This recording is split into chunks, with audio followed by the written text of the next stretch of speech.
Is empathy important? This is the truth with Pure Power Chord. The truth. The truth. The truth.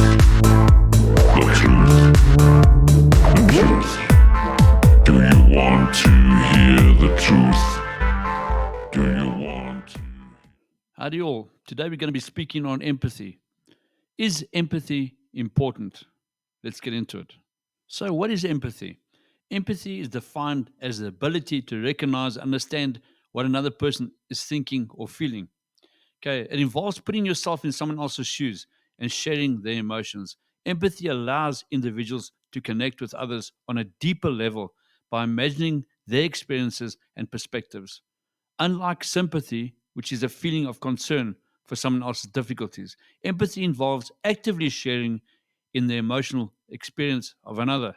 So we can safely say sympathy is a feeling towards someone else, and empathy is a feeling with action. So let me give you an example. Say you're sick and in bed, and your friends give you a phone call and they say, I'm so sorry to hear you feeling sick.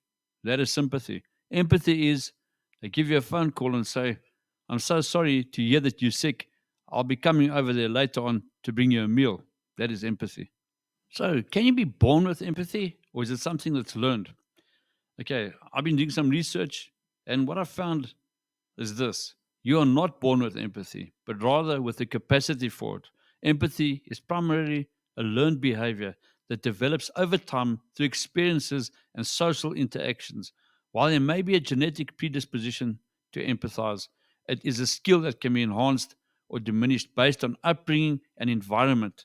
Studies show that children exhibit empathetic behaviors from an early age, indicating that some aspects of empathy are innate. So psychology teaches us this. People often use the words interchangeably, but they are in fact separate processes. When you feel sympathy for someone, you identify with the situation that the person finds himself or herself in. This can be perfectly genuine feeling. You can feel sympathy for people you've never met and for a plight you've personally never experienced, as well as for people you know and scenarios that are familiar to you.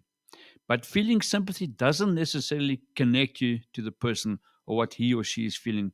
You can be sympathetic to someone's situation while being completely clueless about his feelings and thoughts.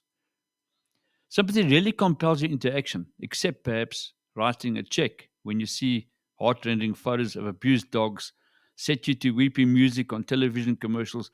Sympathy doesn't build a connection, whereas empathy builds a connection. Okay, after all that, what does the Bible say about empathy? The Bible teaches that empathy is essential to living out God's love. So basically, empathy is love in action, is actually what empathy is.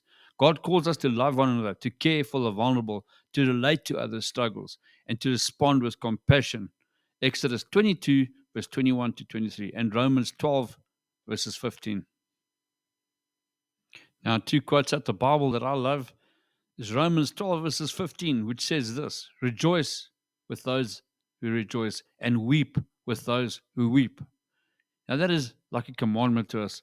And in Matthew 7, verses 12, it says this: So, whatever you wish that others would do to you, do also to them, for this is the law and the prophets. So, we can take Jesus as an example of empathy and the compassion that drove him to the empathy. Matthew 9, verses 36. All through the Gospels, we see Jesus felt compassion or was moved by compassion when he ministered to the needs of the people. But when Jesus saw the multitudes, he was moved with compassion for them because they were harassed and scattered like sheep without a shepherd. So the world teaches us that empathy is a learned behavior and it's not something we're born with. However, when we look in the Bible, we see that empathy and compassion is an attribute of God, as Jesus portrays empathy and compassion all the time throughout the Bible. You see, empathy makes us lose sight of self while concentrating on the needs of others, which results in an action. And this is exactly what Jesus did when he went and died on that cross for you and me, was the ultimate act of empathy. Hope today has been a good lesson. Have a fantastic week. Cheers.